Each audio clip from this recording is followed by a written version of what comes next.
echo what Nick has already said this morning by saying Happy New Year, and it is good to see you. I know you could be somewhere else today, and that somewhere else is in the crazy line right over here at the mall in Dillard's. Did you see that? My goodness, I'm glad you're not in there and you're in here. How many of you stayed up last night like I did and watched the ball drop and Mariah Carey flop? Anybody? That was me. Yes? All right, well, this is me talking. I am not lip talking this morning. It is me, I promise, all right? Those of you that watched that last night, you know what I'm talking about. If you have a Bible, let's go to the Gospel of Matthew, Matthew chapter 6. And we're going to look at some very interesting passages this morning. For some of you, this is familiar territory. Others, maybe this is a little bit newer for you. It just kind of depends on where you are in your journey and your walk with Christ.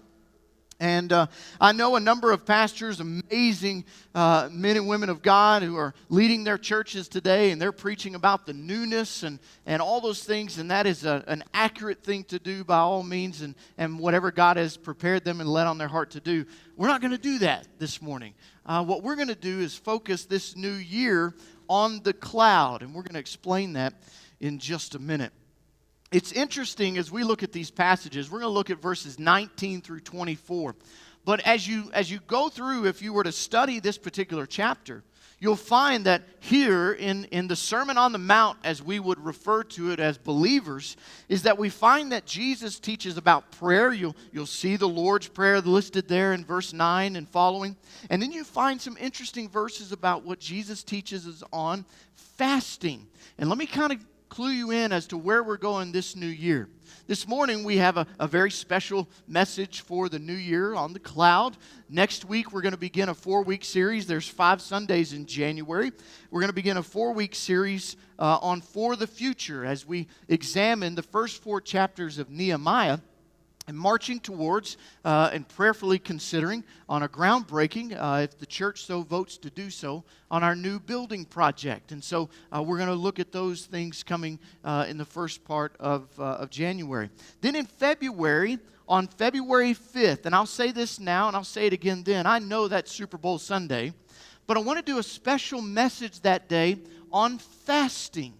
Because on that day, we're going to begin a 50-day fast and prayer for our church as we march towards Encounter in the first part of April, Easter, which is later in April, April 16th, by the way, and then as we move towards, as I've already mentioned, our building program. And so fasting, as you see here in these verses 16 through 17, 18, is a very interesting, and we're going to look at that concept of fasting coming. And then just for reference, the rest of the part of February, Mike Lewis is going to be teaching with me on a series called Overbooked, and how sometimes in our families, and really it's very obvious in the first start of the year where a lot of times we become overbooked and we just get very comfortable in living in the uncomfortableness of being overbooked lives. And so that just kind of gives you a little bit of a pathway or a runway as to where we're headed over the next several Sundays. Well, this morning, though, I want us to focus on the cloud storage. Now, the cloud in our world today has varying perspectives. Depends on who you are and what generation you come from. The cloud could be a visible mass of condensed water that is floating in the sky or atmosphere. We don't always see that here in West Texas, but when we do, we're always thankful for it. Now, there's another perspective of the cloud, and that would be more of our younger generation.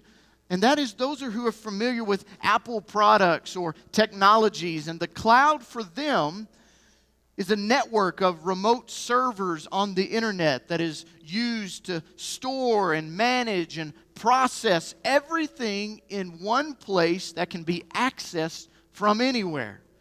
And so the cloud is different for different people. But here's the one thing that we all have in common. We all need more storage in our homes, in our phones. One of the things that has been interesting as Jim and myself have worked with Park Hill Smith and Cooper on our building, and the drawings is where is our storage going to be? And that kind of tends to be some of the conversation about different storage locations in this new building. And so this morning, though, I want to give us a third perspective of the cloud. Not a visible mass of condensed water, not a place where you store photos and documents that can be accessed from anywhere, but rather it is a place that you invest your time, your treasure, and your talents. And the cloud, from a biblical perspective, is the kingdom of heaven or the kingdom of God, depending on what terminology you choose to use there. And so we find in these passages, these verses we're going to read, where Jesus kind of compares and contrasts the kingdom of heaven and the material possessions that we accumulate on earth. And our materialism and management needs to communicate the importance of using our time and our treasures to serve God instead of, or rather than, the reverse of what typically happens to most of us, where we serve our time and we serve our treasures. Truth is this: as individuals, we are all overly busy, working too much to buy possessions that cannot and will not provide any peace in your life. I often make the statement that I have a smartphone, but it has yet to make me any smarter. And maybe that's what you try to do when you get overly busy and you pack your schedules just to try to find some peace in your life, and yet you can't find it, all along ruining relationships that we have with one another. And they need some form of relief. We need relief in our lives. And Jesus tells his disciples in these verses we're going to read, they have a choice. They can accumulate treasures on earth, or they can store up treasures in the cloud. What you choose to do with your treasure reflects, though, what you are most dedicated to in your life: God or possessions. And your heart can be with God, or your heart can be with your treasures. And where your treasure goes, that's where your heart goes as well.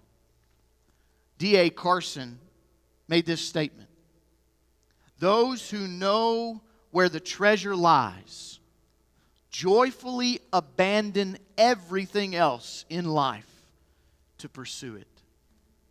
Those who know where the treasure lies, man, they joyfully abandon everything else in life to pursue that treasure. Look with me, Matthew chapter 6, and pick up in verse 19 as Jesus is teaching. And he says, "Do not store up for yourselves treasures on earth, where moth and rust destroy, and where thieves break in and steal. But store up for yourselves treasure in heaven, where neither moth nor rust destroys, and where thieves do not break in or steal. For where your treasure is, there your heart will be also." Verse 22. "The eye is the lamp of the body. So then, if your eye is clear, your whole body is full of light. But if your eye is bad, your whole body will be full of darkness. If then the light that is in you is darkness, how great is the darkness? No one can serve two masters, for either he will hate the one and love the other, or he will be devoted to one and despise the other. You cannot serve God and wealth." We've provided space on the back of your worship guide to take a few notes down. And the first note-taking concept or idea this morning is to understand that cloud storage is permanent storage. You see, the first word that really jumps out off the page in these verses is the word treasure. Now, notice what Jesus did not say. He says, "Do not store up for yourselves treasures on earth." And then he says, "But store up for yourselves treasures in heaven," or in the cloud as we're referring to it. The word that he does not use, are you ready? Is money. He doesn't say money. Our mind typically goes to, when we think treasure, money. And so we tend to read these verses, do not store up for yourselves money on earth. But he doesn't use that word. He uses treasure. Because the thing is, not all of us have a lot of cash. We don't all have a lot of money, but we all have treasures, don't we? Our treasure may be a home, a car, a computer, clothing, a position that you either have, you are seeking after. That's your treasure. And while Jesus is not saying that it's wrong to have any of those types of treasures, he's telling us, though, our focus should be on storing treasures in the cloud and not on earth. Our treasures, they might have some value, or maybe they don't. Almost 2 years ago, when we moved here to Lubbock to join this church family, there was a cabinet, a china cabinet that we have that was given to me by my grandmother.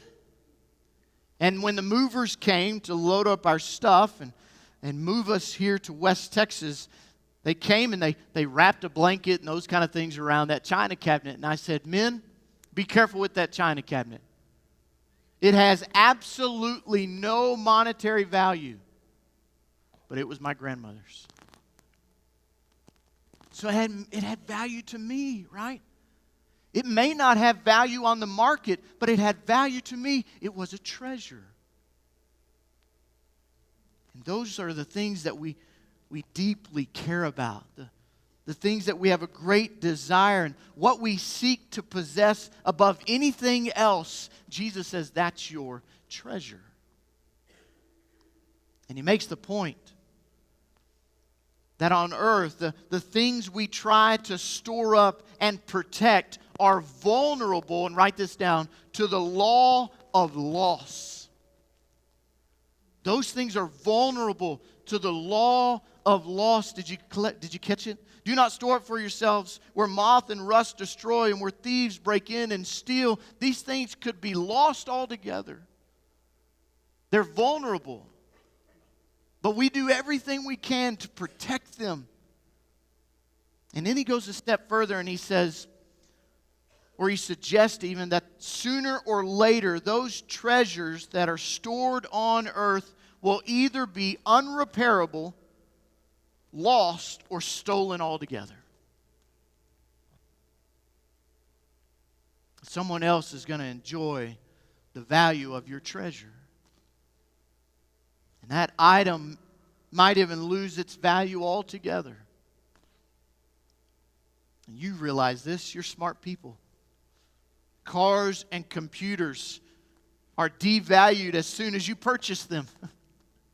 As soon as you drive off the lot with that new car, it's lost the value. That new computer that you take home, it's no longer new. Something else just came out the next day to replace it. And Jesus warns us to develop cloud storage and stop living just for today. And see, this command that he says, do not store up, is actually in the present tense. It would have a literal translation, stop storing up. This is what we do. We like stuff. We like to accumulate. But the cloud is a place of permanent storage. The treasures on earth, they're stored. They have limited value, limited space, and are vulnerable to the law of loss, my friends. But we are collectors.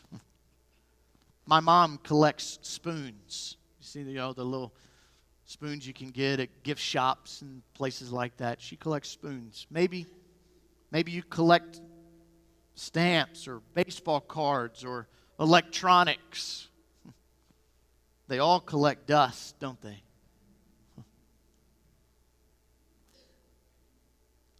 But it's more than what they collect. It's the fact that we hold on to those things for the long haul. And Jesus says, stop storing up treasures on earth.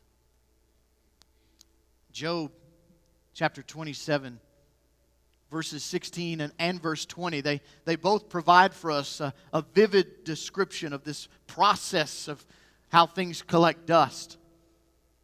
And it reads, though he heaps up silver like dust and clothes like piles of clay, he lays down wealthy, but will do so no more when he opens his eyes and all is gone. Friends, cloud storage, storing things, our treasures in heaven, it's permanent storage. And the second thought that we find in these verses is that cloud storage is safe storage. And that's so critically important. Identity theft and computer hacking are real problems in our culture today. If you haven't had your debit card or credit card or bank account compromised, thank the Lord. I have. Those are real problems that we face. And Jesus points out that these treasures that we store on earth, man, they cannot be made safe.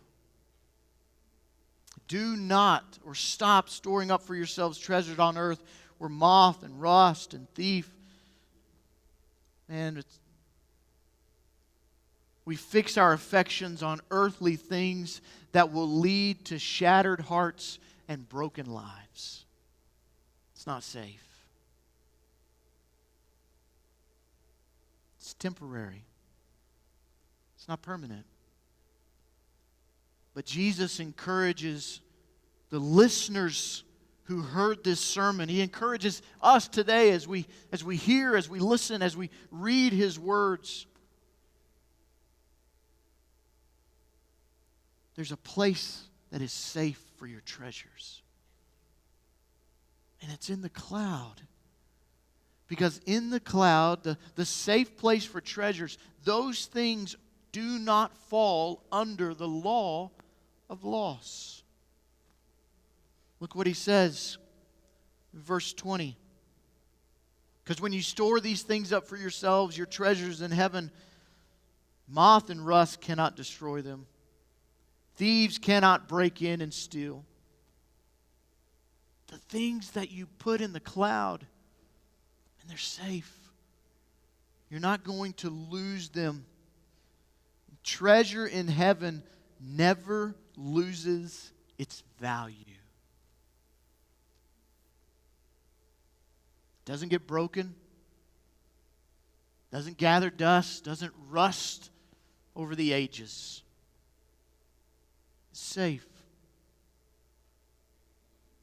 And when we store up treasure in the cloud, we do not have to endure the heartache of loss, pain, struggle. I'm reminded of a story about a greedy man who gained his wealth by cheating and lying, and his money became his treasure.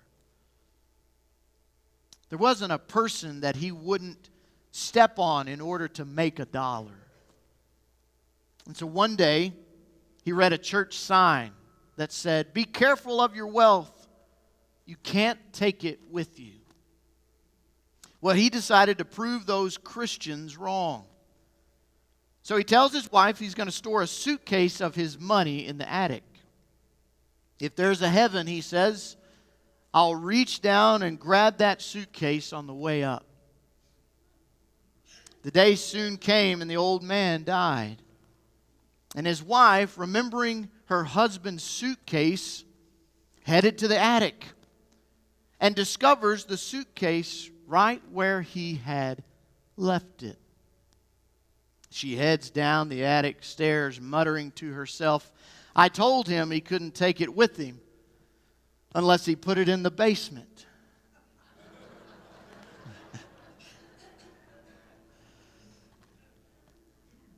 Man, I loved how you were captivated by that. It took you a moment.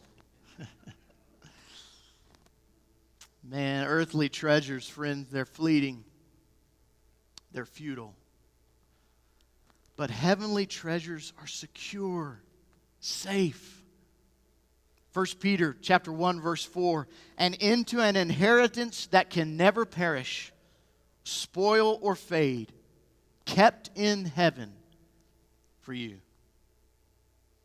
Treasures that we send on ahead of us are moth-proof, rust-proof, burglar-proof, safe. You see, the issue is not so much what you're storing. The issue lies with where you're storing it. On earth or in the cloud. And that's the question that we have to wrestle with. That's the question that as individuals and domestic churches and Bacon Heights overall, we have to answer the question, where are we storing our treasures? And since earthly treasures are unstable and insecure, Jesus challenges us to make long-term investments. Have you heard that terminology from your financial planner? You need to make long-term investments that are permanent. They're guaranteed. And friends, I can't guarantee you a whole lot, but I can say this. The only safe investment that I know of is a guaranteed return on your treasure with Christ in the cloud. It's safe. Well, it's permanent and it's safe, but here's the final thought. Cloud storage is really heart storage. Cloud storage is really heart storage. Rick Warren said these words, and this captivated me.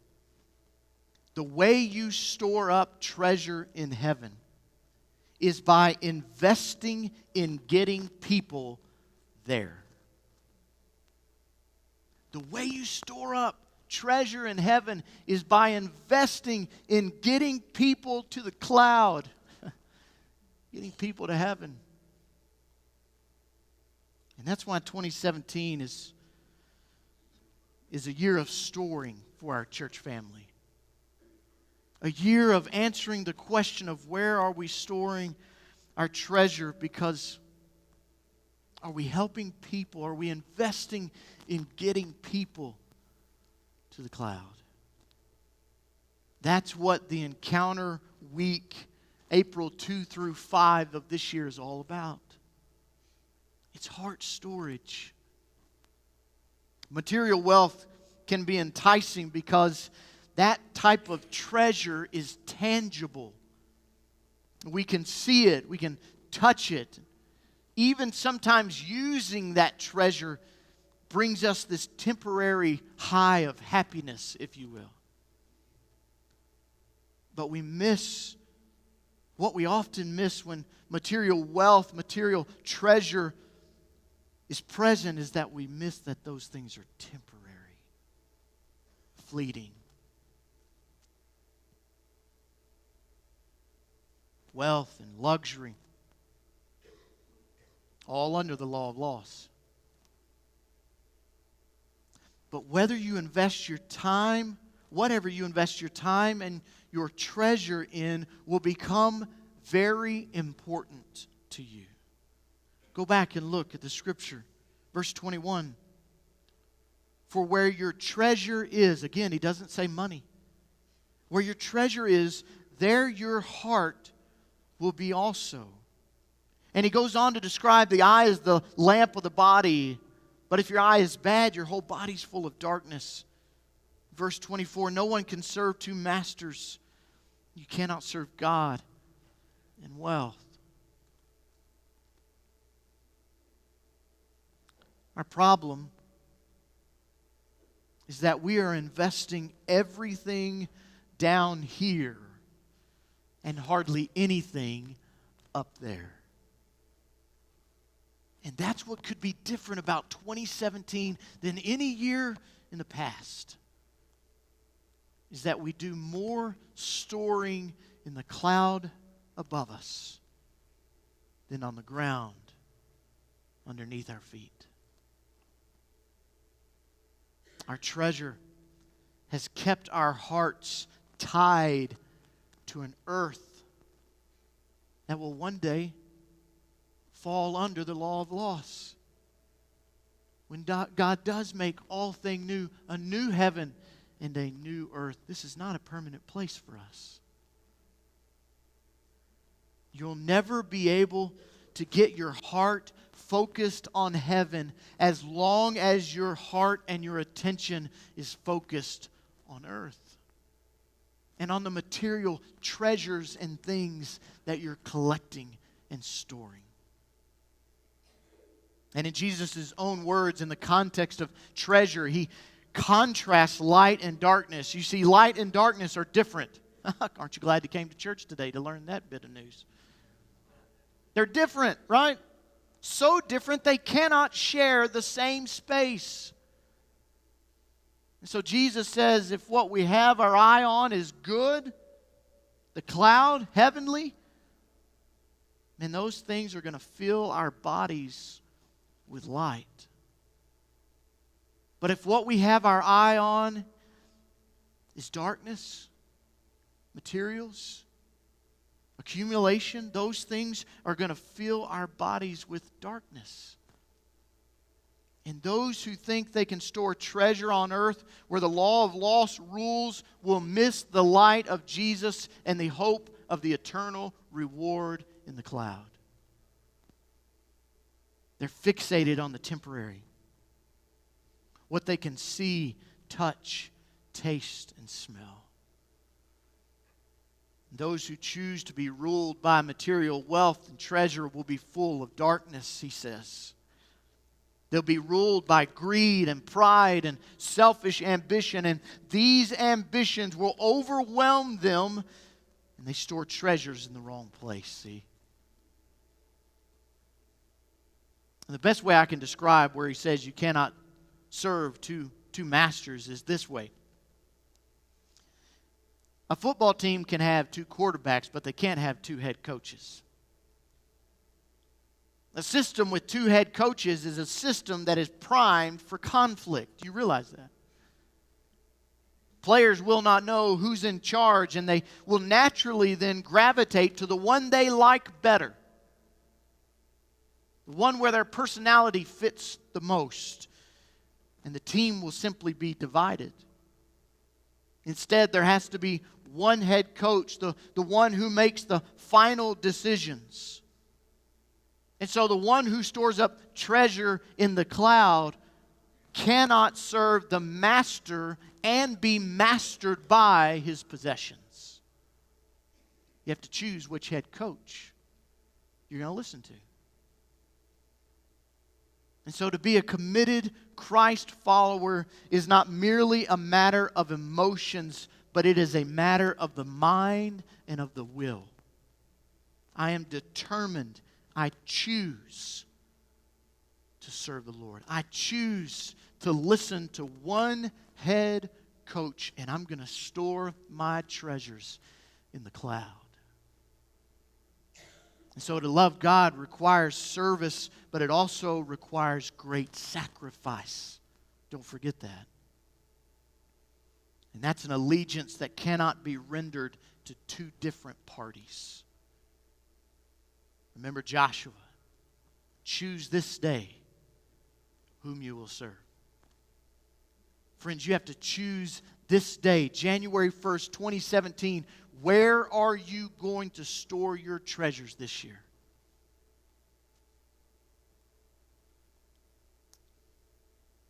Luke 12, verse 15 says, watch out. Be on your guard against all kinds of greed. And a man's life does not consist in the abundance of his possessions.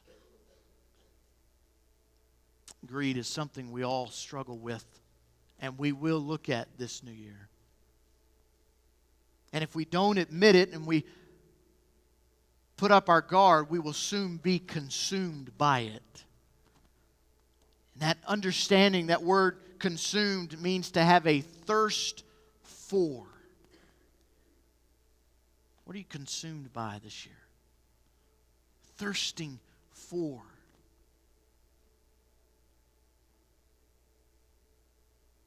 And in biblical times, a servant was indebted to serve his master whenever he or she called upon the servant to serve. And therefore, it was impossible for that servant to serve two people at one time. And so this illustration, as we close, that Jesus used, he says either you can worship God, or you can live your life trying to accumulate things that will please you and other people. 2017 could be a year to store things in the cloud for us. A place that is permanent, forever safe, and a place where our hearts can be found. So let's start a New Year revolution, not resolution, but a revolution to start storing more treasures in the cloud. And let's see how we can invest our treasures in getting people there. Let's pray together.